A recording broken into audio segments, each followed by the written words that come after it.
ಕೇಳು ಯೂಟ್ಯೂಬ್ ನೋಡ್ಕೊಂಡು ಬರ. ನಿಮ್ಮ ಹೆಸರು ಹೇಳಮ್ಮ? ನಾಗರತ್ನಮ್ಮ. ಹ್ಞೂ ಲಾಸ್ಟ್ ಟೈಮ್ ಒಂದ್ಸರಿ ಸಿಕ್ಕಿದ್ವಿ. ಹಾಂ ಯಾವ ಜಾತ್ರೆಯಲ್ಲಿ? ಇದ್ರಲ್ಲ ಎಂಥದ್ದು ಇದೇ ಜಾತ್ರೆಯಲ್ಲಿ. ಹೌದೌದು.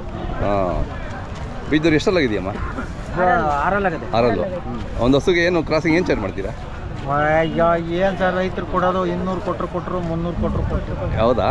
ಹಾಂ ಅದೇ ಬಟ್ ಪರಂಪರೆ ಉಳಿಸ್ಕೋಬೇಕು ಅಲ್ವಾ? ಅವತ್ತಿಂದ ನೀವು ಮಾಡ್ಕೊ ಬಂದಿರೋದು ಉಳಿಸ್ಕೋಬೇಕು ಅಂತ ನೀವು ಮಾಡ್ತಾ ಇದ್ದೀರಾ. ಹೌದೌದು, ಚೆನ್ನಾಗಿದೆ. ಏನು ಹೇಳ್ತೀರಿ ವ್ಯಾಪಾರ? ಇದು ಒಂದು 10 ಹೇಳ್ತಾ ಇದ್ದೀವಿ. ಹಾಂ ಎಷ್ಟು ಕೇಳ್ತಾರೆ? ಅವರು ಕೇಳ್ತಾರೆ 75, 65 ಕೇಳ್ತಾರೆ. ಅವ್ರಿಗೆ ಗಿಟ್ಟ ತಕ್ಕ ಅವ್ರು ಕೇಳ್ತಾರೆ, ನಾವು ಬಾಯಿ ಐತಿ ನಮಗೂ ಹೇಳೋದೈತಿ. ಅದೇ ಹಾಂ ಅಮ್ಮ ನೀವೇ ಎಲ್ಲ ಅದಕ್ಕೆಲ್ಲ ಪೋಸ್ಟ್ ಮಾಡೋದು? ಅದೇ ನೀವೇ ಮಾಡ್ತೀರಾ? ಹಾಂ ಬಿಡೋದು ಯಜಮಾನ್ರು. ಅದೇ ಉಳಿದೆಲ್ಲ ಇವ್ರು ನೋಡ್ಕೊತಾರೆ, ಪೋಷಣೆ ಆರೈಕೆ ಎಲ್ಲ.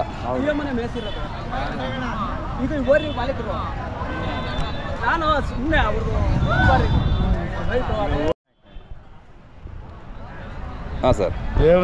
ದೇವರಾಯನ ದುರ್ಗ. ಹಾಂ ಹೌದು. ಅಲ್ಲಿನ ಸ್ಥಳೀಕರು ಇವರು. ಹಾಂ ಮೇಲಾಗಿ ಇವರು ಹಳ್ಳಿಕಾರ ಚಿನ್ನನಾಯಕನಹಳ್ಳಿಯವರು ನಾಗರತ್ನಮ್ಮ ಅಂತ ಹೊಡ್ಕೊಂಡ್ಬಂದಿದ್ದಾರೆ. ಯಜಮಾನ್ರು ತಳವಾಗಿ ಬರ್ಬೋದು. ಇವ್ರು ನೋಡಿ, ಇವ್ರ ಮನೆಯಲ್ಲಿ ಇವ್ರ ವಂಶ ಪರಂಪರೆ ಇದು ಸಾಕಿದ್ದಾರೆ. ಅದೇ ಏನ್ ಸರ್ ಅಂದ್ರೆ ನಮ್ಮ ಹಳ್ಳಿಕಾರ ತಳಿ ಸಾಕಿ. ಹೌದು. ಈಗ ಹಸುಗಳ ಮೇಲೆ ಆರಿಸಿ ವಂಶಾಭಿವೃದ್ಧಿ ಮಾಡ್ತಾ ಇದ್ದಾರೆ. ಹೌದು. ಚೆನ್ನಾಗಿ ತಳಿ ಸಾಕೋದ್ರಲ್ಲಿ ನಾಗರತ್ನಮ್ಮನ ಪ್ರಮುಖರು. ಹೌದು.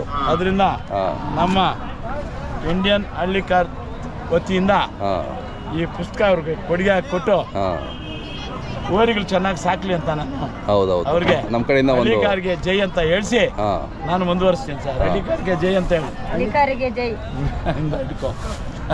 ಹೌದೌದು. ಎಷ್ಟು ಕಷ್ಟ ಬಿದ್ದು ಸಾಕಿರ್ತಾರೆ ನೋಡಿ, ಖುಷಿ ಆಗುತ್ತೆ.